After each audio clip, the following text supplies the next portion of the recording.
Welcome back sa ating channel.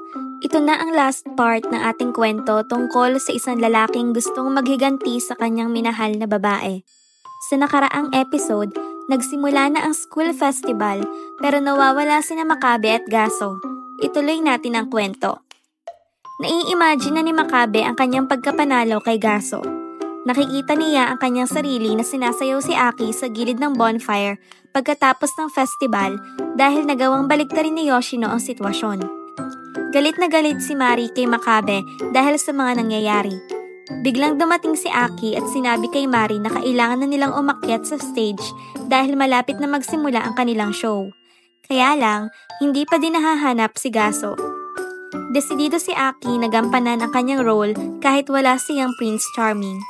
The show must go on at hindi makakapayag si Aki na mapupunta sa wala ang lahat ng pinaghirapan ng klase nila. Isa pa, sanay na si Aki na walang inaasahang lalaki noong bata pa siya. Nakatanggap si Kikone ng text message mula kay Mari. Inuutusan nito si Kikone na iwanan na nito si Makabe at tulungan silang hanapin si Gaso. Patay mali siya naman si Makabe pero narealize agad ni Kikone na may kinalaman si Makabe sa pagkawala ni Gaso.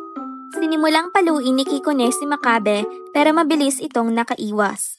Binuksan ni Makabe ang bintana at nakita niya sina Futaba at Shuri. Nagkunyaring tumalon si Makabe sa bintana para maisahan si Kikone. Nakahawak naman si Makabe sa gilid ng bintana kaya nahulog si Kikone sa fountain ng school. Makalipas ng ilang sandali, ikinuwento ni Makabe ang lahat na nangyari sa kanya kina Futaba at Shuri. Pinigilan ni Makabe si Futaba sa pagrereklamo sa klase ni Aki dahil hindi na nila kailangang gawin ito lalo na't sigurado na ang kanilang pagkapanalo sa contest dahil nawawala si Gaso. Ngunit, sinabi ni Shuri na nagsisimula na daw ang play ni Aki kaya naman kung totoo ang sinasabi ni Makabe, tinuloy ni Aki ang kanilang Snow White play nang kahit walang gaganap na prinsipe. Dali-daling tumakbo si Makabe na malaman ito dahil nag-aalala siya kay Aki. Nadatna ni Makabe na nagsisimula na nga ang play ni Aki. Napansin ni Makabe na sobrang ganda ng set, maging ng mga costume ni Aki. Madami ding tao ang nanonood dito at hindi din matawaran ang galing ni Aki sa pag-acting. Lumapit si Fujinomiya kay Makabe at tinanong kung may pag-asa ba silang manalo kina Aki. Tapat na sinabi ni Makabe na hindi sila mananalo dahil sa mataas na level ng performance ng klase ni Aki. Lumapit din si Mari kay Makabe at tinanong dito kung maganda at maayos ang kanilang theater play. Tinanong naman ni Makabe si Mari kung nakita na nila si Gaso, ngunit sumagot si Mari na wala pa din daw kapalit ang binata. Sinabi din ni Mari na tinuloy lang nila ang show dahil desidido si Aki na gumanap bilang kauna-unahang Snow White na walang Prince Charming. Bago magsimula ang show, kinausap ni Aki ang buong cast ng play. Sinabi ni Aki na kahit walang Prince Charming, kailangan nilang ituloy ang show dahil pinaghirapan nilang lahat ito. Ang kailangan lang daw nilang gawin ay ibigay ang best nila para sa mga manonood at manalig na dadating si Gaso sa tamang oras. Dahil dito, labis ang pagdadamdam ni Mari kay Makabe dahil sa pagkawala ni Gaso. Nag-walkout si Mari ngunit hindi na ito nagawa pang habulin ni Makabe dahil masama pa din ang pakiramdam nito. Nagigilty naman si Makabe sa mga nangyayari habang pinapanood nito ang magaling na pag-acting ni Aki. Nagpasya si Makabe na kailangan nilang pakawalan si Gaso kaya naman kailangan niyang makita si Yoshino. Ngunit, si Yoshino ay nasa stage at nagpa-perform din. Hindi tuloy malaman ni Makabe ang kanyang dapat gawin. Nagsimulang mag-isip ng paraan si Makabe para masolusyonan ang problema ni Aki at may tama ang kanyang pagkakamali. Mukhang nakaisip naman ang plano si Makabe. Humingi ng tulong si Makabe kay Fujinomiya at napilitan itong pumayag. Nagpunta si Makabe sa backstage at kinausap ulit si Mari. Pinapaalis ni Mari si Makabe, ngunit nakiusap ito nang pakinggan muna siya. Masama man ang pakiramdam ni Makabe, kailangan niyang sabihin kay Mari ang naisip niyang plano. Maya-maya pa, dumating ang pinaka-importanteng eksena sa Snow White. Makikita na kahiga si Aki sa isang kabaong na punong-puno ng puting rosas habang napapaligiran ito ng kanyang 7 dwarfs. Nawala na ng pag-asa si Aki na darating si Gaso, kaya naman sigurado si Aki na matatapos ang show nila na hindi na muling mabubuhay si Snow White. Mas makatotohanan naman daw ito dahil wala naman talagang happy ending sa tunay na buhay. Sa isang flashback, Naalala ni Aki ang isang mapait na karanasan kung saan naghintay siya kay Masamune buong araw habang hawak ang isang bouquet ng rosas. Ngunit hindi man lang ito nagpakita. Biglang narinig ni Aki ang isang pamilyar na boses. Lumabas si Makabe na nakasuot ng costume ni Prince Charming at uma-acting din ito. Naguluhan naman ang mga manonood dahil sa paglabas ni Makabe. Maging si Futaba ay nagulat din. Sa stage, kinakabahan na si Makabe. Pinagpapawisan na din siya ng malamig at hindi niya alam kung ito ba ay dahil sa masama niyang pakiramdam o dahil sa kaba na dala ng kanyang magiging performance sa stage. Sa kabila nito, desidido si Makabe na itawid ang performance ng klase ni Naaki hanggang dulo. Ito pala ang plano na sinabi ni Makabe kay Mari sa backstage kanina dahil ayaw niyang masira ang pinaghirapan ni Naaki. Nagpatuloy si Makabe sa pag-acting at sa pagbitaw ng mga linya ng Prince Charming. Nagulat naman ang mga kaklase ni Aki. Na-realize nila na kailangan nilang suportahan si Makabe para sa pagtatagumpay ng kanilang performance. Nagsimulang maglakad si Makabe papunta kay Snow White, pero nadapa agad ito. Masama na kasi ang pakiramdam ni Makabe at nahihirapan na itong gumalaw ng normal. Dumating si Kikune sa backstage at sinabi kay Mari na masama ang pakiramdam ni Makabe kaya normal lang na mahina ang katawan nito. Natouch naman si Mari dahil inakala niya na gusto lang ni Makabe sirain ang kanilang performance. Nagawa naman ni Makabeng makatayo ulit, kaya naman labis ang pagdadasal ni Mari na sana ay matapos ni Makabe ang play. Nalulula at nahihilong naglakad si Makabe papunta kay Aki. Mabuti na lamang at sinuportahan siya ni Yoshino kahit labag sa loob nito. Tinulak ni Yoshino si Makabe at pinilit nito na maglakad papunta kay Aki. Tagumpay naman na napuntahan ni Makabe si Aki. Kanina pa naghihintay si Aki kay Makabe kaya naman iniisip nito kung bakit natatagalan ng binata.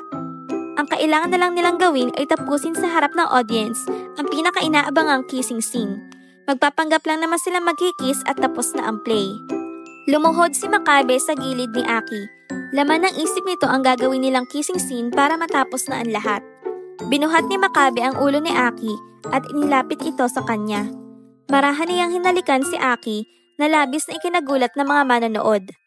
Nagulat din si Aki dahil hindi niya inaasahan na hahalikan siya talaga ni Makabe.